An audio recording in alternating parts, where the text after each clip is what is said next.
Европската народна партија се очекува да освои најмногу пратенички места на предстојните избори за Европски парламент од 6 до 9 јуни. Прогнозите одат во позитивна насока на европската десница. Новата констелација може да донесе промени и во однос на македонските евроинтеграции, имајќи го предвид фактот што ВМРО-ДПМН, која е дел од Европската народна партија, го има мнозинството во македонскиот парламент и наскоро се очекува да ја преземе власта. Добрите релации на партијата на Христијан Мицкоски со овој блок партии во Европскиот парламент, според експертите, може да придонесат за подобрување на позицијата на Македонија во предпристапниот процес. Иако Европскиот парламент нема силна одлучувачка моќ кога е во прашање на дворешната политика на Европската унија и политиката на проширување која е во ексклузивен домен на земјите членки, сепак, колку повеќе земји членки во парламентот се представени со десноцентристички партии,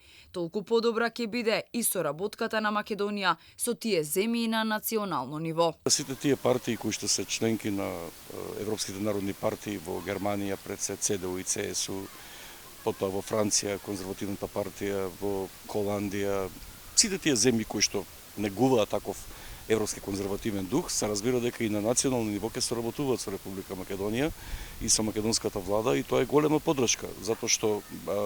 независно колку и да се тие во еден дел, би рекол, самостојни во донесувањето одлуки, тие дале дел од својот суверенитет кога ќе станува членка на Европската унија и ќе мора да почитуваат одредени,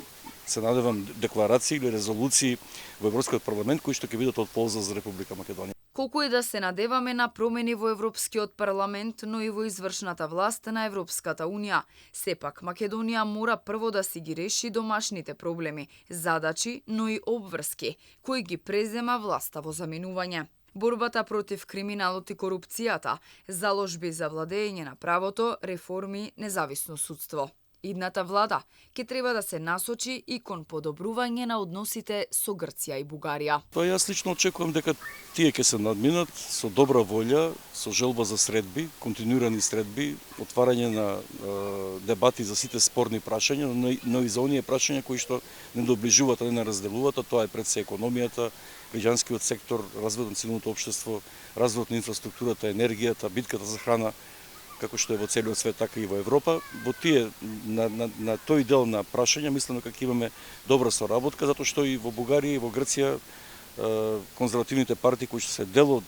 Европските народни партии се силни партии и мислам дека можеме да добиеме сериозна поддршка од нив. На европските парламентарни избори се проценува дека околу 370 милиони граѓани имаат право на глас низ целиот блок. Граѓаните на Европската унија избираат 720 пратеници, кои доаѓаат од сите земји членки, приближно врз основа на големината на населението во таа земја. Според тоа, Германија ќе испрати најмногу 96 европратеници, додека Кипар, Луксембург и Малта ќе имаат само по 6 пратеници.